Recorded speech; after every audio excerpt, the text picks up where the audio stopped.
ಈಗ ಪೊಲೀಸರು ತಪ್ಪು ಮಾಡ್ತಾರೆ, ಕೆಲವೊಂದ್ಸಲ ಇಂಟೆನ್ಷನ್ಲೇ ತಪ್ಪು ಮಾಡ್ಬಿಡ್ತಾರೆ. ಕೆಲಸ ಗೊತ್ತಿಲ್ಲದಲ್ಲಿ ಕೂಡ ತಪ್ಪಾಗಿರ್ಬೋದು, ಇಂಟೆನ್ಷನ್ ಕೂಡ ತಪ್ಪಾಗಿರ್ಬೋದು. ಆದ್ರೆ ತಪ್ಪಾದ್ಮೇಲೆ ಈಗ ಅವನು ಅವ್ರ ಅಪರಾಧಿ ಅಂತ ಅವ್ನು ಪ್ರೂವ್ ಆಗಿರ್ತಾನೆ, ಆಮೇಲೆ ನಿರಪರಾಧಿ ಅಂತ ಪ್ರೂವ್ ಆಗಿ ಆಚೆ ಬರ್ತಾನೆ.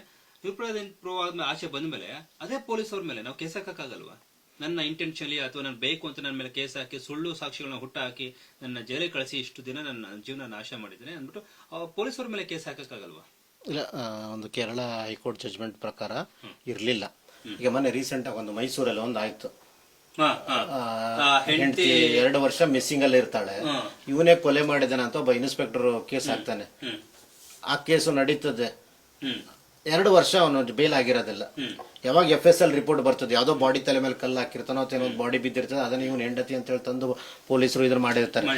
ಆ ಕೇಸಲ್ಲಿ ಅಲ್ಲ ಅಂತ ಸಸ್ಪೆಂಡ್ ಆಗಿದೆ. ಅದನ್ನೇ ನಾವು ಇಂದ ಮುಂದೆ ರೆಫರ್ ಮಾಡಿಕೊಂಡು ಮುಂದೆ ಯಾವುದೇ ಕೇಸುಗಳು ಪೊಲೀಸರು ಈ ರೀತಿ ಹಾಕಿದಾಗೆ ಅದೇ ಜಡ್ಜ್ಮೆಂಟ್ ತಗೊಂಡು ನೀವು ಹೋದ್ರೆ 100% ಸಕ್ಸೆಡ್ ಆಗ್ತೀರಾ. ಹಾಗಾದ್ರೆ ಅವನು ಅಪರಾಧ ಅಂತ ಸುಳ್ಳು ಅಪರಾಧ ಅಂತ ಏನ್ ಪ್ರೂವ್ ಮಾಡಿರ್ತಾರೆ, ಆತ ಅಲ್ಲಿದ್ದಾನೆ ಸಾಕ್ಷಿಗಳನ್ನ ಕಲೆಕ್ಟ್ ಮಾಡ್ಕೊಂಡು ಬರ್ಬೇಕು. ಪ್ರಾಮಾಣಿಕ ಲಾಯರ್ ಕೂಡ ಬರಬೇಕು. ಹೌದು ಹೌದು, ಲಾಯರ್ ಇಲ್ಲ ಏನ್ ಮಾಡ್ಲಿಕ್ಕೆ ಆಗೋದಿಲ್ಲ. ಹಾಗೆ ಲಾಯರ್ ಜೊತೆ ಇವರು ಒಂದಷ್ಟು ಕೋಆರ್ಡಿನೇಟ್ ಮಾಡ್ಬೇಕು, ಸಾಕ್ಷಿಗಳನ್ನ ಕಲೆಕ್ಟ್ ಮಾಡ್ಕೊಂಡು ಬರ್ಬೇಕು. ಆ ಕೇಸಲ್ಲಿ ಏನಾಗಿರ್ತದೆ ಅಂತ ಹೇಳಿದ್ರೆ, ಯಾವ್ದೋ ಬಾಡಿ ಬಿದ್ದಿರ್ತದೆ, ಅನಾಥ ಶವ, ಇವರು ಪೊಲೀಸರು ಉದ್ದೇಶಪೂರ್ವಕವಾಗಿ ಅದೇ ಬಾಡಿನ ಇವ್ರದು ಅಂತ ಹೇಳಿ ಇದೇ ಇನ್ಸ್ಪೆಕ್ಟರ್ ಉದ್ದೇಶಪೂರ್ವಕವಾಗಿ ತಂದು ಅದನ್ನು ಪ್ರೊಡ್ಯೂಸ್ ಮಾಡಿರ್ತಾರೆ. ಆ ಬಾಡಿ FSL ಗೆ ಹೋಗಿರಲ್ಲ, ಇವನ್ ಮಾಡಿದಾನೆ ಅಂತ ಹೇಳಿ ತಂದು ಹಾಕಿರ್ತಾರೆ. ಅದು FSL ಗೆ ಹೋಗಿ ಬರಲ್ವರೆಗೂ 2 ವರ್ಷ ಇವನು ಜೈಲಲ್ಲಿ ಇರ್ತಾನೆ. ಆಮೇಲೆ FSL ರಿಪೋರ್ಟ್ ಮೇಲೆ ಅವ್ನಿಗೆ ಬೇಲ್ ಆಗ್ತದೆ. ಆ ಬೇಲ್ ಆದ್ಮೇಲೆ ಎಷ್ಟೋ ದಿನಕ್ಕೆ ಎಲ್ಲೋ ಹೋಗ್ಬೇಕಾದ್ರೆ ಇವನೇ ಕಂಡು ಹಿಡಿತಾನೆ. ಬಿಕಾಸ್ ಕೇಸ್ ಇವಂದಲ್ಲ, ಇವನ್ ಬಚಾವ್ ಆಗ್ಬೇಕಲ್ಲ. ಬಂದಾಗ ಅವನು ಪೊಲೀಸರಿಗೆ ಫೋನ್ ಮಾಡ್ಬಿಟ್ಟು ಅಮ್ಮನ್ ಕರೆಸ್ಕೊಂಡ್ ಬಂದು ಜಡ್ಜ್ಮೆಂಟ್ ಮಾಡಿ ಇದ್ ಮಾಡ್ತಾರೆ. ಸೊ ಇಂಥ ಕೇಸ್ಗಳಲ್ಲಿ ಉದ್ದೇಶಪೂರ್ವಕ ಮಾಡಿದಾನೆ ಪೊಲೀಸ ಅಂತ ಹೇಳಿ ಪ್ರೂವ್ ಮಾಡ್ಲಿಕ್ಕೆ ಸಾಧ್ಯತೆ ಇದೆ. ಈಗ ಒಂದು ಸಸ್ಪೆಂಡ್ ಆಯ್ತಪ್ಪ ಅಷ್ಟೇ, ಅದಾದ್ಮೇಲೆ ಏನು ಈಗ ಡಿಪಾರ್ಟ್ಮೆಂಟ್ ಅಲ್ಲಿ ಎನ್ಕ್ವೈರಿ ಕಂಡಕ್ಟ್ ಆಗ್ತದೆ. ನೆಕ್ಸ್ಟ್ ಏನಾಗ್ಬೋದು? ಅಲ್ಲ, ಡಿಪಾರ್ಟ್ಮೆಂಟ್ ಅಲ್ಲಿ ಎನ್ಕ್ವೈರಿಯಲ್ಲಿ ಅವನೇನಾದ್ರೂ ಪ್ರೂವ್ ಆಯ್ತು ಅಂತ ಹೇಳಿದ್ರೆ ಅವನು ಡಿಸ್ಮಿಸ್ ಮಾಡಿಸ್ಬೋದು. ಹೌದು, ಡಿಸ್ಮಿಸ್ ಮಾಡಿಸ್ಬೋದು. ಅವನು ಅದನ್ನ ಹೈಕೋರ್ಟ್ ಅಲ್ಲಿ ಚಾಲೆಂಜ್ ಮಾಡ್ತಾನೆ ನೆಕ್ಸ್ಟ್, ಅಥವಾ KT ಅಲ್ಲಿ ಚಾಲೆಂಜ್ ಮಾಡ್ತಾನೆ. ಬಟ್ ಕ್ರಿಮಿನಲ್ ಆಗ್ಬೇಕು, ನಮಗೆ FIR ಆಗ್ಬೇಕು ಅವ್ರ ಮೇಲೆ. FIR ಆಯ್ತು ಅಂತ ಹೇಳಿದ್ರೆ ಕೋರ್ಟ್ ಅಲ್ಲಿ ಅವನ ವಿರುದ್ಧ ಚಾರ್ಜ್ ಶೀಟ್ ಆಯ್ತು ಅಂದ್ರೆ ಇಂಥ ಕೇಸ್ಗಳೆಲ್ಲ CBI ಹೋಗ್ಬೇಕು. ಇದು ಲಾಕ್ ಆಫ್ ಡೆತ್ ಆದ್ರೂ ಮಾತ್ರ CBI ಹೋಗಬಾರ್ದು. ಇಂಥ ಕೇಸ್ಗಳು ಕೂಡ CBI ಕೊಟ್ಟಾಗೆ. CBI different from the police ಅಲ್ವಾ? ಪೊಲೀಸ್ ಸಂಸ್ಥೆನೇ ಬೇರೆ, CBI ಸಂಸ್ಥೆನೇ ಬೇರೆ, CID ಸಂಸ್ಥೆನೇ ಬೇರೆ, ಎಲ್ಲ ಎನ್ಕ್ವೈರಿ. ಅವಾಗ ಸತ್ಯ ಬಾಯಿ ಬರ್ತದೆ ಅಲ್ವಾ? ಅವಾಗ ಏನಾದ್ರೂ ನಿಜ ಅಂತ ಬಂತು ಅಂತ ಹೇಳಿದ್ರೆ ಇವನ್ನ ಡಿಸ್ಮಿಸ್ ಮಾಡಿ ವಿತ್ ಕನ್ವಿಕ್ಷನ್ ಮಾಡಬೇಕು ಫಾರ್ ಇಂಪ್ರೂವ್ಮೆಂಟ್ ಅಂತ ಹೇಳಿ. ಬರೀ ಅವ್ನು ಡಿಸ್ಮಿಸ್ ಮಾಡಿ ಕೆಲಸದ ತೆಗೆದ್ರೆ ಉಪಯೋಗ ಇಲ್ಲ. ಅವನನ್ನು ಕೂಡ ಲೈಫ್ ಇಂಪ್ರೂವ್ಮೆಂಟ್ ಆಗುವಂತ ಒಂದು ಅಧಿಕಾರ ತರುವಂತ ಒಂದು ಜಡ್ಜ್ಮೆಂಟ್ ಬರ್ಬೇಕು, ಆಗ್ಬೇಕು. ಅದರಲ್ಲೇ ಆಗ್ಬೇಕು. ಯಾವ್ದ್ರಲ್ಲಿ?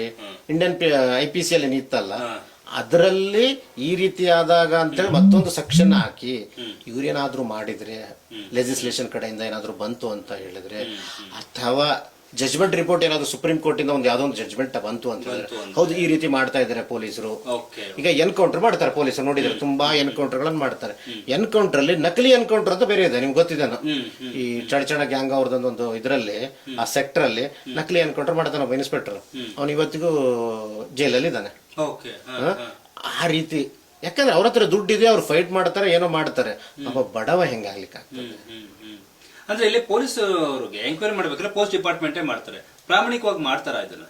ಅದೇ ಪೊಲೀಸರು ಹೌದು ಹೌದು. ಈಗ ಲಾಕಪ್ ಡೆತ್ ಆಯ್ತು ಅಂದ್ರೆ ಪೊಲೀಸ್ ಮ್ಯಾನುವಲ್ ಇದೆ ನಿಮ್ಗೆ, ಡೈರೆಕ್ಟ್ CBI ಗೆ ಕೊಡ್ತಾರೆ. ಯಾಕಂದ್ರೆ ಪೊಲೀಸನೇ ಹೊಡೆದು ಸಾಯ್ಬಿಡ್ದಿರ್ತಾನೆ ಅಲ್ಲಿ ಏನೋ ಬಂದಿರ್ತದೆ, ಇಲ್ಲ ಹೊಡೆದಿಲ್ಲ, ಹಾರ್ಟ್ ಆಗಿದೆ ಅಂತ ಬಂದಿರ್ಬೋದು ಅಲ್ಲಿ. ಅದೆಲ್ಲ ಡಿಪೆಂಡ್ ಆಗತ್ತ ಮೆಡಿಕಲ್ ಎವಿಡೆನ್ಸ್. ಆಮೇಲೆ ಯಾವ್ದಾದ್ರು ಇಂಜುರೀಸ್ ಇದನ್ನ ಇಲ್ಲ ನೋಡ್ಬೇಕು. ಮನೆ ದಾವಣಗೆರೆದು ಒಂದು ಕೇಸ್ ಬಂದಿತ್ತು ನನಗೆ, ಒಂದು 2-3 years ಬ್ಯಾಕ್ ಅನ್ಸುತ್ತೆ, ಬಟ್ ನಾನು ತಗೊಂಡಿರ್ಲಿಲ್ಲ ಆ ಕೇಸನ್ನ. ಅವನು ಎಲ್ಲೋ ಇದು ಮಾಡ್ತಾ ಇರ್ತಾನೆ, ಈ ರಿಯಲ್ ಎಸ್ಟೇಟ್ ಮಾಡ್ತಿರ್ತಾನೆ. ಅವನದು ಪೊಲೀಸರು ಜೇನು ವೈಯಕ್ತಿಕ ಇರ್ತದೋ ಗೊತ್ತಿಲ್ಲ. ಅವನನ್ನು ಎತ್ತಾಕೊಂಬ ಅಂತ ಹೇಳ್ತಾರತ್ತೆ ಇನ್ಸ್ಪೆಕ್ಟರ್. ಅವನು ಎತ್ತಾಕೊಂಡು ಬರ್ತಾ ಇರ್ಬೇಕಾದ್ರೆ ಮಧ್ಯದಲ್ಲಿ ತಪ್ಪಿಸ್ಕೊಂಡು ಹೋದ ಅಂತೇಳಿ ಬೇಲಿಂದ ಕೆಳ ಬಿದ್ದು ಸತ್ತೋಗ್ತಾನೆ. ಅದಕ್ಕೆ ರೀಸನ್ ಅವನು ತಪ್ಪಿಸಿಕೊಂಡು ಹೋದ ಅಂತ. ಏನಾಗ್ತದೆ ಅಂದ್ರೆ, ನಾನು ಏನು ಹೇಳ್ತಾ ಇದ್ದೀನಿ ಅಂದ್ರೆ, ಮಾಧ್ಯಮಗಳ ಮೂಲಕ ಎಷ್ಟು ಸಾಧ್ಯ ಅಷ್ಟು ನೀವು ಪೊಲೀಸರದ ಕೇಸ್ಗಳನ್ನು ನೀವು ಹೈಲೈಟ್ ಮಾಡಿದಾಗೆ ಪೊಲೀಸರು ಸ್ವಲ್ಪ ಏನೋ ಪಾಠ ಕಲಿತಾರೆ ಅಂತ ನನ್ನ ಒಂದು ಅನಿಸಿಕೆ. ಹೌದು, ಆಗ್ಬೇಕು ನಮಗೆ. ಅವ್ರ ಮೇಲೆ ಆ ಕೇಸ್ಗಳಾದಾಗೆ ಏನಾಗ್ತದೆ ಅದು ಅನ್ನೋದು ಕೊನೆಯವರೆಗೂ ಗೊತ್ತಾಗೋದು. ಹೌದು, ಅವ್ರು 4 ಜನ ಜೈಲಲ್ಲಿ ಇದ್ದಾಗ ಗೊತ್ತಾಗೋದು. ಪೊಲೀಸ್ ಜೈಲಲ್ಲಿ ಹಾಕ್ಬಿಟ್ಟಿದ್ದಾರೆ ಅಂತಂದ್ರೆ ಅದಕ್ಕಿಂತ ದೊಡ್ಡದೇ ಆಗಲ್ಲ. ಸಸ್ಪೆಂಡ್ ಆದ ಅಂತ ಜೈಲ್ಗೆ ಹೋದ್ರಿಂದ ಅರ್ಥ ಅದು. ಸರ್ಕಾರ ಅಧಿಕಾರಿಗಳು ಒಂದ್ಸಲ ಸಸ್ಪೆಂಡ್ ಆಯ್ತು ಅಂತಂದ್ರೆ ಈಕ್ವಲ್ ಟು ಜೈಲ್ಗೆ ಹೋಗಿದ್ದಾರೆ ಅಂತ ಅರ್ಥ. ಇಲ್ಲ, ಸಸ್ಪೆಂಡ್ ಅಂದ್ರೆ ಬೇಲ್ ಆದಂಗೆ ಅಷ್ಟೇ. ಅದು ಕೆಲಸದಿಂದ ಅಷ್ಟೇ ನಿಮ್ಮನ್ನು ತೆಗೆದಿದ್ದಾರೆ, ಬೇಲ್ ಆದಂಗೆ ಅಷ್ಟೇ. ನನಗೇನದು ಕನ್ವಿಕ್ಷನ್ ಲೈಕ್ ಎ ಡಿಸ್ಮಿಸ್, ಕೆಲಸದಿಂದ ತೆಗೆದು ಬಿಡ್ಬೇಕು ಅವ್ರಿಗೆ. ಅವಾಗ 4 ಜನ ಪಾಠ ಕಲಿತಾರಪ್ಪ, ನಾನು ತಪ್ಪು ಮಾಡ್ಬಿಟ್ಟು ಏನೋ ಪ್ರೂವ್ ಆಯ್ತು ಅಂದ್ರೆ ನನ್ನ ಕೂಡ ಕೆಲಸ ತೆಗಿತಾರಾಗ, ನನ್ನ ಹೆಂಡತಿ ಮಕ್ಕಳ ಜೊತೆ ಏನೋ, ನನ್ನ ಬೇರೆ ಕೆಲಸಗಳೇನು, ಏನ್ ಮಾಡೋದು? ಇಷ್ಟು ದಿನ ಜನ ನಂಗೆ ಸಲ್ಯೂಟ್ ಹೊಡಿತಾ ಇದ್ರು, ಆದ್ರೆ ಇವತ್ತು ಬೀದಿಲಿ ಕುತ್ಕೊಂಡು ನಾನು ಕೆಲಸ ಮಾಡ್ಲಿಕ್ಕಾಗತ್ತಾ? ಈ ತರ ಅವ್ರಿಗೂ ಅನಿಸಿದಾಗ ಮಾತ್ರ ಬದಲಾವಣೆಗಳಾಗತ್ತೆ. ಆತರ ಕಾನೂನುಗಳು ಬರ್ಬೇಕು ಅಂತ ನೀವು ಹೌದು. ತುಂಬಾ ನೋಡಿ, ಈ ಪೊಲೀಸ್ ಮ್ಯಾನುವಲ್ ಅಲ್ಲಿ, ಪೊಲೀಸ್ ಆಕ್ಟ್ ಅಲ್ಲಿ ತುಂಬಾ ಚೇಂಜಸ್ ಆಗಬೇಕು.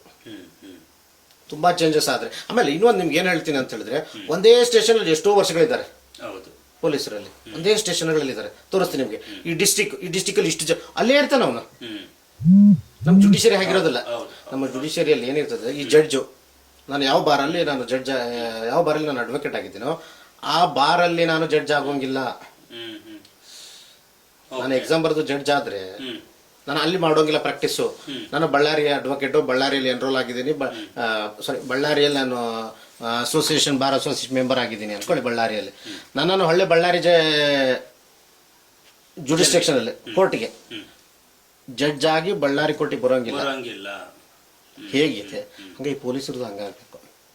ಪೊಲೀಸರು ಹೇಗಾಗುತ್ತೆ? ಅವರು ಜಿಲ್ಲೆನಲ್ಲಿ ಅವರು ಹೌದು ಹುಟ್ಟಿ ಬೆಳೆದು ಅಲ್ಲೇ ಹುಟ್ಟಿ ಬೆಳೆದಿರ್ತಾರೆ, ಅಲ್ಲೇ ಓದಿರ್ತಾರೆ, ಅಲ್ಲೇ ಇರ್ತಾರೆ, ಅಲ್ಲೇ ಕೆಲಸ ಜಿಲ್ಲೆಗಳಲ್ಲಿ ಕೆಲಸ ಮಾಡ್ತಾರೆ. ಆ ಡಿಪಾರ್ಟ್ಮೆಂಟ್ ಅಲ್ಲೇ ಇರ್ತಾರೆ ಸರ್.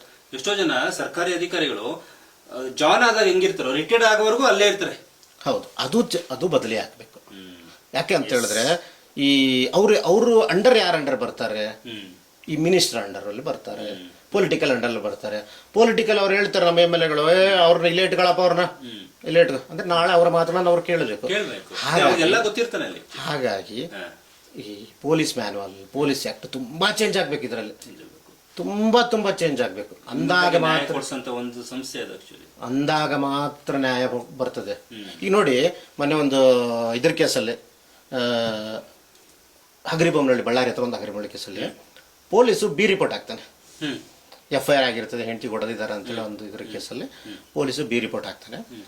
ರಿಪೋರ್ಟ್ ಆದ್ಮೇಲೆ ನಾವು ಪ್ರೊಟೆಸ್ಟ್ ಅಪ್ಲಿಕೇಶನ್ ಅಂತ ಹಾಕೋತೀವಿ, ಅಲ್ಲಿ ಕೋರ್ಟಲ್ಲಿ ಹಾಕೋತೀವಿ. ಕೋರ್ಟ್ ಎವಿಡೆನ್ಸ್ ನೋಡ್ಬಿಟ್ಟು ಮತ್ತೆ ಇನ್ವೆಸ್ಟಿಗೇಷನ್ ಮಾಡು ಅಂತ ಕೊಡ್ತಾರೆ. ಇನ್ವೆಸ್ಟಿಗೇಷನ್ ಮಾಡಿದಲ್ಲ ನಿನಗೆ ರಿಪೋರ್ಟ್ ಹಾಕಿರೋದು. ರಿಪೋರ್ಟ್ ಅಂತ ಹೇಳಿದ್ರೇನು, ಯಾವುದೇ ಸಾಕ್ಷ್ಯಾಧಾರಗಳಿಲ್ಲ, ಇದು ನಡೆದಿರೋದು ಸುಳ್ಳು ಪ್ರಕರಣ ಅಂತ ಅರ್ಥ.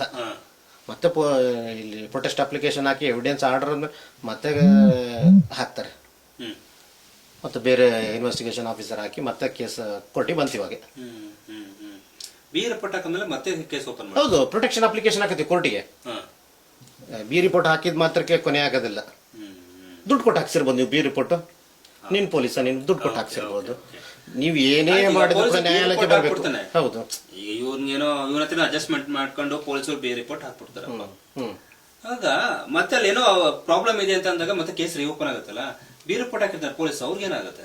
ಇಲ್ಲ, ಅದೇನಾಗಲ್ಲ. ಮತ್ತೆ ಬೇರೆ ಇನ್ವೆಸ್ಟಿಗೇಷನ್ ವಿಷಯದಲ್ಲೇ ಕೇಸ್ ನೀವು ಹೇಳ್ತಿರೋದು ಕಾನೂನುಗಳು ಬದಲಾಗ. ಇಂಥ ವಿಷಯಗಳಲ್ಲಿ ನೋಡಿ, ಈಗ ಟ್ರಾನ್ಸ್ಫರ್ ವಿಷಯಗಳು, ಈಗ ಪೊಲೀಸರು ಒಬ್ಬ ಜಿಲ್ಲೆಯಲ್ಲಿ ತೋರಿಸ್ತೀನಿ, ಸುಮಾರು ಒಂದು 15 ವರ್ಷ ಅಲ್ಲೇ ಇರ್ದಾನಂತ, ಕ್ರೈಮ್ ಡಿಪಾರ್ಟ್ಮೆಂಟ್ ಅಲ್ಲಿ ಮಾಡ್ತಾ ಇದ್ದಾನೆ. ಎಲ್ಲೆಲ್ಲಿ ಎಷ್ಟೆಷ್ಟು ಏನೇನು ಎಲ್ಲ ಗೊತ್ತಿದೆ ಆತನಿಗೆ. ಅಲ್ಲಿ ಇರಬಾರ್ದು, ಬೇರೆ ಕಡೆ ಹಾಕಿ, ಒಂದೇ ಸ್ಟೇಷನಲ್ಲಿ ಇರಬಾರ್ದು. ಈ ಕಾನೂನುಗಳು ಚೇಂಜ್ ಆಗಬೇಕು ಪೊಲೀಸರಲ್ಲಿ. ತುಂಬಾ ಚೇಂಜ್ ಆಗೋದಿದೆ. ಇಲ್ಲ ಅಂದ್ರೆ ದೇವ್ರ ಹಣ ಹೇಳ್ತೀನಿ, ನ್ಯಾಯಾಲಯ ಇದ್ರೂ ಇಲ್ದಂಗೆ.